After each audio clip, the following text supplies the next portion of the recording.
የዛሬው መግለጫዬ በዋናነት የሚያተኩረው ባለፉት ጥቂት ሳምንታት የተከናወኑ የዲፕሎማሲ ስራዎችና የተመዘገቡ ስኬቶች ዙሪያ ይሆናል። በቅርቡ የቡሩንዲ፣ የላይቤሪያ፣ የደቡብ ሱዳን ፕሬዚዳንት እና የሞዛምቢክ ፕሬዚዳንት በተከታታይ ይፋዊ የስራ ጉብኝቶች በሀገራችን ማካሄዳቸው ይታወሳል። የነዚህ አራት ሀገራት መሪዎች በተለይ ከክቡር ጠቅላይ ሚኒስትር ዶክተር አብይ አህመድ ጋር ባደረጉት የሁለትዮሽ ውይይት ካሁን በፊት የነበረውን የሁለትዮሽ ግንኙነቶች የበለጠ የሚያጠናክርና የግንኙነት አድማሱንም የሚያሰፋ እንዲሁም በርካታ የትብብር ስምምነቶች የተፈረሙበት የዲፕሎማሲ ስኬት ነበር። በመሪዎቹ ጉብኝት ኢትዮጵያ ትልቅ ስኬት እያስመዘገበችባቸው ያሉ መስኮችን ልምድ ለመቅሰምና በሀገራቸው ለመተግበር የተለያዩ የመግባቢያ ስምምነቶች ተፈርመዋል። በተለይም ኢትዮጵያ ላቅ ያለ ውጤት ባስመዘገበችባቸው በግብርና በተለይ ከምግብ ሉዓላዊነት ለማረጋገጥ ከተሰሩ ስራዎች ጋር የአረንጓዴ አሻራ፣ የሰው ሰራሽ አስተውሎት፣ የፋይዳ መታወቂያ፣ የመሶብ አገልግሎት፣ የዲጂታይዜሽን ተጠቃሽ ዘርፎች ናቸው። ከመሪዎቹ ጉብኝት ባሻገር እንዲሁ በርካታ የውጭ ጉዳይ ሚኒስትሮችም እንዲሁ በአዲስ አበባ ጉብኝት ያደረጉባቸው ሳምንታት ነበሩ።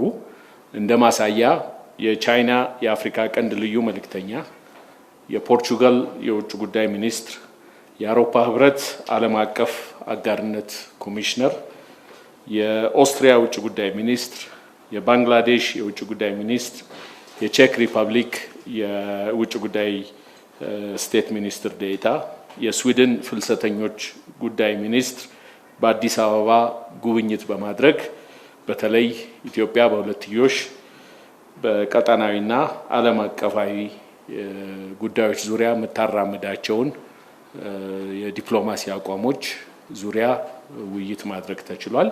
አቋማችንንም እንዲሁ ማስገንዘብ ተችሏል። ከኢኮኖሚ ዲፕሎማሲ አኳያም ከላይ ከጠቀስኳቸው ጉብኝቶች ጎን ለጎን የኢትዮጵያ አውሮፓ ህብረት ቢዝነስ ፎረም በርካታ የኢዩ ባለሀብቶችን ያሳተፈ ፎረም ተካሂዷል። እንዲሁ የኢትዮ ቼክ ሪፐብሊክ ቢዝነስ ፎረሞችም እንዲሁ ተካሂዷል። ሌላው የውጭ ጉዳይ ሚኒስትሩ ክቡር ዶክተር ጌዲዮን ጢሞቴዎስ እና የውጭ ጉዳይ ሚኒስትር ዴኤታ በውጭ ሀገራት ያደረጓቸው ጉብኝቶችና የተሰሩ የዲፕሎማሲ ውጤቶች ናቸው። ክቡር የውጭ ጉዳይ ሚኒስትር ዶክተር ጌዲዮን ጢሞቴዎስ በስካንዲኔቪያን ሀገራት ባደረጉት ጉብኝት በተለይም በስዊድን እና በኖርዌይ ከሁለቱ ሀገራት ውጭ ጉዳይ ሚኒስትሮችና ከተለያዩ የኩባንያ ኃላፊዎች ጋር ፍሬያማ ውይይት በማድረግ ትብብሩን የበለጠ የሚያጠናክር ምክክር አድርገዋል። እንዲሁም እነዚህ የሁለትዮሽና የባለብዙ ወገን የውይይት መድረኮች ሀገራቱ ከኢትዮጵያ ጋር በንግድ፣ በኢንቨስትመንት በተለይም መንግስት ቅድሚያ በሰጣቸው በታዳሽ ኃይል ዘርፍ፣ በግብርና ማቀነባበሪያ፣ በቴክኖሎጂ፣ በማዕድን፣ በቱሪዝም ዘርፍ አብሮ ለመስራት ከበርካቶች ጋር ስምምነት የተደረሰበት ነው። ሌላው ብሪፍ ላረጋችሁ የምፈልገው የአፍሪካ ህብረት የሰላምና ጸጥታ ምክር ቤት የወሩ ሊቀመንበርነት ተግባራት ዙሪያ ይሆናል። ቀደም ሲል እንዳስታወቅ ነው ኢትዮጵያ እንደ አውሮፓውያን አቆጣጠር በኤፕሪል ወር የአፍሪካ ህብረት የሰላምና ጸጥታ ምክር ቤት የሊቀመንበርነት ኃላፊነቷን ወስዳ የተለያዩ አጀንዳዎች በማቅረብ የራሷንም ኮሌክቲቭሊም በጋራ ያሉ አጀንዳዎችን ማራመድ ተችሏል። በዚህም መሰረት በዚህ ወር በሊቀመንበርነቷ ወቅት ከተከናወኑ ወሳኝ ተግባራት መካከል አንዱ በክቡር የውጭ ጉዳይ ሚኒስትራችን ሰብሳቢነት የተካሄደው የምክር ቤቱ አባል ሀገራት ሚኒስትሮች የተሳተፉበት የሰው ሰራሽ አስተውሎት ስብሰባ ነው።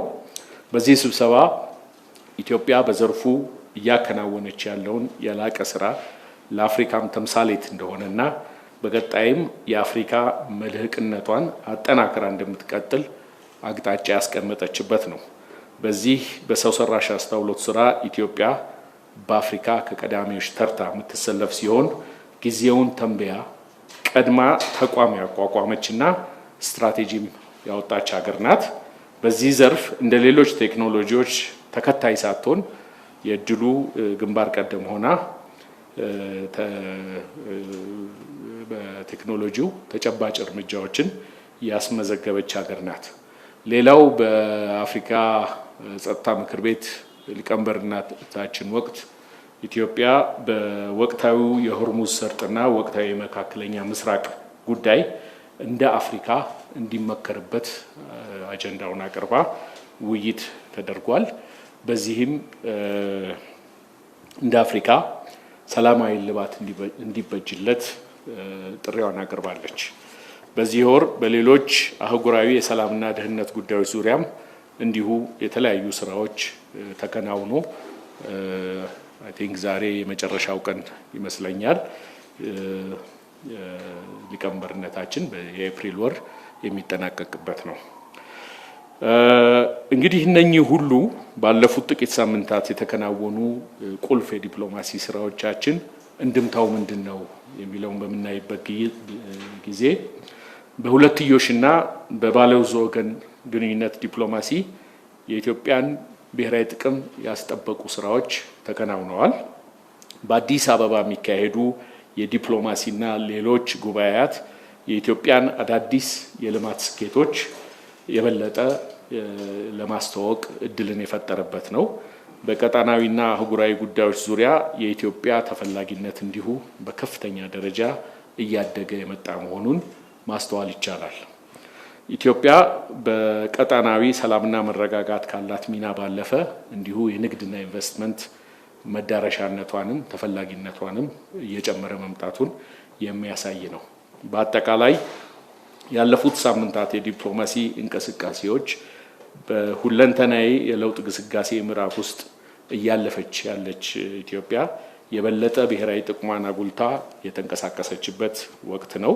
በተጨማሪም ኢትዮጵያ ብሔራዊ ጥቅሟን ያማከለ ንቁ ዲፕሎማሲ የምታራምድ ለትብብር ለአጋርነት ተመራጭ ሀገር መሆኗን የሚያሳይ ነው። በአጠቃላይ ለዛሬ ይዤላችሁ የመጣሁት ፕሬስ ብሪፊንጌ በእነኚህ ጉዳዮች ላይ ያጠነጠነ ነበር። ከቀረቡ ጥያቄዎች አንዱ በተለይ ወቅታዊ የመካከለኛው ምስራቅ ጉዳዮች ዙሪያ የኢትዮጵያ አቋም ምን ይመስላል የሚሉና ሌሎቻችሁም ይህንኑ ጥያቄ እንዲሁም በተጨማሪ ደግሞ ከዜጋ ተኮር ዲፕሎማሲ ጋር ዜጎችን አስመልክቶ እየተሰሩ ያሉ ስራዎች በተለይ ደግሞ በመካከለኛው ምስራቅና ደቡብ አፍሪካን በተመለከቱ ከቅርብ ጊዜ ወዲህ እየታዩ ካሉ ክስተቶች ጋር ተያይዞ በመንግስት በኩል እየተደረጉ ያሉ እንቅስቃሴዎች ካሉ መረጃዎች እንድናጋራ ነው የቀረቡት። የመካከለኛው ምስራቅ የወቅታዊ ችግር ኢትዮጵያን ብቻ ሳይሆን ለቅርብም ሩቅም ላሉ ሀገሮች እጅግ ፈታኝ እንደሆነ የታዘብንበት ወይንም የተከታተልንበት ሁኔታ ነው ያለው። ችግሩ በአፍሪካ ሀገራት በተለይ ደግሞ ታዳጊ ሀገራት ላይ ጫናውን ይበልጥ ከፍ ያደርገዋል። ከአውሮፓም ሰሜን አሜሪካም ሌሎች የመላው ታዝቢካም ግሎባል ፕሮብለም እና ኢትዮጵያም እንዲህ ያለው ግጭትና እንዲህ ያለ ኢምፓክት ወይም እንድምታ ኢኮኖሚ፣ የሶሻል የተለያዩ እንድምታዎችን እያስከተለ ያለ ግጭትን በተቻለ መጠን በአጭር ጊዜ ውስጥ እንዲቋጭና ሰላማዊ መፍትሄ አግኝቶ ሁኔታዎች ወደ ተረጋጋበትና ወደ ነበረበት እንዲመለሱ ፍላጎቷ ነው። በአፍሪካ ህብረት ሰላምና ጸጥታ ምክር ቤት ውስጥ ኢትዮጵያ ይህን ጉዳይ እንደ አጀንዳ ለውይይት ስታቀርብ ሌሎች አፍሪካ ሀገሮችም በኢትዮጵያ ልክ የሚጋሩት ችግር እንደመሆኑና ለመፍትሄውም ደግሞ ኮሌክቲቭ የሆነ የጋራ የሆነ መፍትሄ አስፈላጊ በመሆኑ እንደዛ አይነት አቋም ነው እያራመደች ያለችው። ከዜጎች ጋር በተያያዘ በደቡብ አፍሪካ ከዚህ ቀደምም እንዲህ ያሉ ችግሮች የማገርሸት ባህሪ ያላቸው ከዚህ ቀደም አጋጥመዋል። በሚያሳዝን ሁኔታ ዜጎቻችን እንደ ሌሎች የውጭ ሀገር ዜጎች የዚሁ ችግር ሰለባ ይሆናሉ። በየጊዜው መንግስት እዛ ደቡብ አፍሪካን በተመለከተ በተለይ ፕሪቶሪያ ውስጥ የኢትዮጵያ ኤምባሲ አለ። እጅግ በርካታ የኮሚኒቲ አባላት አሉ። የተለያዩ የኮሚኒቲ አደረጃጀቶች አሉ። እንግዲህ ችግሮች በሚያጋጥሙበት ጊዜ እንደ ኮሚኒቲ ትናንትም በኤምባሲያችን መግለጫውን አይታችሁት ይሆናል። እንደ ኮሚኒቲ ከእንዲህ ያለ አደጋ ራሳቸውን እንዲጠብቁ ለዜጎች ሁልጊዜ ጥሪ ይቀርባል። እንደ መንግስት ደግሞ የሳውዝ አፍሪካ መንግስት እንዲህ ያሉ ችግሮች በሚነሱበት ጊዜ አስፈላጊውን ከለላና ጥበቃ እንዲያደርግ በመንግስት በኩል በኤምባሲዎች በኩል እነዚህ ጥያቄዎች ይቀርባሉ። የሳውዝ አፍሪካ መንግስትም ይሄንን ችግር እልባት እንደሚሰጥና ጥፋተኞችንም ተጠያቂ እንደሚያደርግ በእኛ በኩል ሙሉ እምነት አለን። እስከዛው ግን ዜጎች ከተለያዩ ጥቃቶች ራሳቸውን እንዲጠብቁ በኤምባሲያችን በኩል አስፈላጊው ጥሪና ትብብር ድጋፍ እየተደረገ ነው። መካከለኛው ምስራቅን በተመለከተ ኬዚን ፖይንት ሳውዲ አረቢያን በዋናነት ተነስቶ ነው እዚህ ጥያቄው የቀረበው። መንግስት በመካከለኛ ምስራቅ ውስጥ ያሉ ዜጎቻችንን በተመለከተ በየጊዜው ድጋፍ ክትትል ሲያደርግ እንደቆየ እዚህ ሁሉ ቀን የምንጋራው ነው። እናንተም በተለይ ይሄ ህገወጥ ፍልሰተኞችን በተመለከተ ከዛ እንዲታቀቡ በየጊዜው በእናንተም በኩል የሚዲያ ስራዎች፣ ህዝቡን የማነቃቃት ስራዎች እንደሚሰሩ እናያለን። እንግዲህ መካከለኛው ምስራቅ ውስጥ በተለይ በወንጀል ተጠርጥረው ተይዘው የፍርድ ሂደት አልፈው አስከፊ የሆነ የፍርድ ውሳኔ ደግሞ የደረሰባቸውን ኢትዮጵያውያኖች በጀዳ የሚገኘው ቆንስላ ጽሕፈት ቤታችን እንዲሁም ሪያድ የሚገኘው ኤምባሲያችን ትልቁ ስራቸውና ጊዜያቸውን ሰጥተው የሚከታተሉት ያው የዜጎች ጉዳይ ነው የሚሆነው። ከዚህ የባሰ ችግር አይመጣም። በየጊዜውም በነሱም አቅም ብቻ ሳይሆን በመንግስት ደረጃም ተከታትለው በቂ መረጃ ከያዙ በኋላ የፍርድ የተፈረደው ፍርድ የሚለዝብበትን መንገድ በመንግስት በኩል በየጊዜው ከዚህ ቀደም እንደሚደረገው ሲደረግ ቆይቷል። አሁንም ፔንዲንግ የሆኑት እነኚህ ኢትዮጵያኖች ጉዳይ ኤምባሲያችን በቅርብ እየተከታተለው ነው። ሆፕፉሊ ወደ ከፋ እርምጃ አይሄድም ብዬ ተስፋ አደርጋለሁ። ግን የቅርብ ክትትል እየተደረገበት ያለ ጉዳይ ነው።